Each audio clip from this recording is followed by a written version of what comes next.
Olá, prontos para mais uma aula? Hoje na nossa aula de História nós vamos falar sobre diversidade cultural e a comunicação.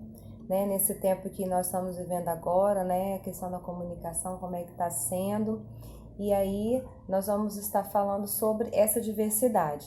Lembra que na aula passada nós falamos um pouquinho, na aula passada de História, nós falamos um pouquinho sobre essa diversidade cultural e hoje nós vamos falar sobre a diversidade cultural e a comunicação. Então, acompanha comigo o texto, pega aí para você não ficar perdido, tá bom? Você já viu que as pessoas vivem em grupo desde que a humanidade apareceu? Também viu que, com isso, desenvolveram modos de se comunicar.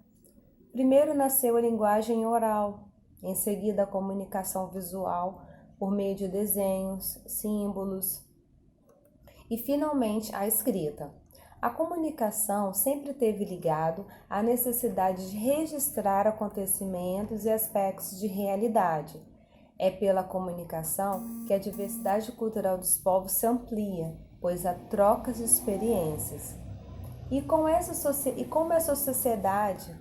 sociedade do passado distante se comunicava com outras que estivessem longe? De várias maneiras. Poderiam simplesmente enviar um mensageiro, ou então, como faziam os nativos na América do Norte, usar sinais de fumaça. Acendiam uma fogueira e, com uma coberta, iam produzindo rolos de fumaça a certos intervalos. As pessoas de outras localidades viam a fumaça e traziam o significado dela. Quando a escrita foi inventada, a comunicação se tornou mais fácil, além de poder registrar acontecimentos, as leis, a literatura, enfim, tudo o que quiseram guardar. As sociedades letradas puderam enviar cartas, recados, bilhetes escritos. Nas sociedades antigas, esse correio chegava ao seu destino levado por mensageiros ou por pombos correios. Legal, né? Deve ser interessante. Com o processo de tecnologia no século XIX, foi inventado o sistema que fez as comunicações avançarem especularmente. O telégrafo, bem legal, para quem não sabe, o telégrafo é uma forma de se comunicar, ia batendo assim e tinha os seus códigos, né? Baseado no código chamado Código Morse. E aí, em alguns filmes até tem assim, esse modelo. Os sinais eram emitidos eletricamente de um posto a outro e decodificados pelos funcionários. No século XX, outra grande invenção inaugurou uma nova era nas comunicações, a internet, ou seja, a ligação entre os computadores por meio de satélites. E é através da internet que nós agora estamos nos comunicando, não é mesmo? E aí a gente vai passar para o próximo texto. Diversidade cultural e a internet. Se nós estivéssemos hoje na sala de aula, eu ia levar para vocês verem. Eu era uma bela escritora de cartas, tinha muitas cartas e enviava cartas para meus amigos, e aí as pessoas me enviavam também, era bem legal. Eu tenho ainda umas cartas guardadas, mas eram cartas de romance e vinha de outro estado, né? E aí era muito legal, porque quando você escreve uma carta, você expõe o seu sentimento, você escreve, é bem legal. Claro que hoje em dia a tecnologia é bem legal também, muito boa, né? Que é o e-mail. O e-mail é como se fosse uma carta, só que você não escreve, você digita. Então é o que nós vamos falar agora, diversidade cultural e a internet. No século XXI, praticamente deixaram de existir povos isolados no planeta. Não apenas as comunicações muito avançadas permitiam isso, também a economia mundial, o modo de se produzir e comercializar produtos uniram os mercados.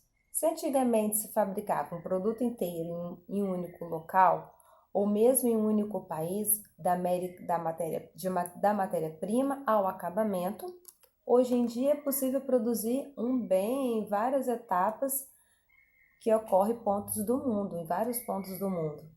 Esse mundo em que não existe mais separação para o comércio e a indústria é chamado pelos estudiosos de mundo globalizado ou aldeia global. E o contato permanente entre todas as regiões da Terra, principalmente no aspecto econômico, é chamado globalização.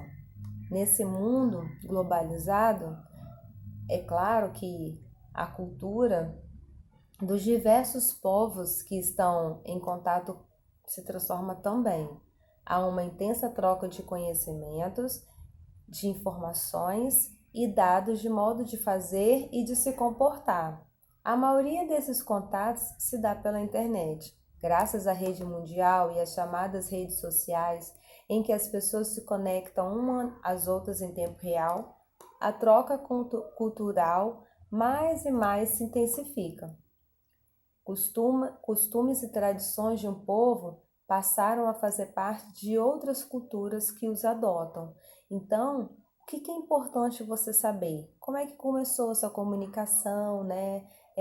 Como é que essa comunicação ela esteve ligada ao longo do tempo? Como que a sociedade passada se comunicava? Depois, como que ficou a comunicação, né, quando foi inventada a escrita? O que eles fizeram depois que inventou a escrita?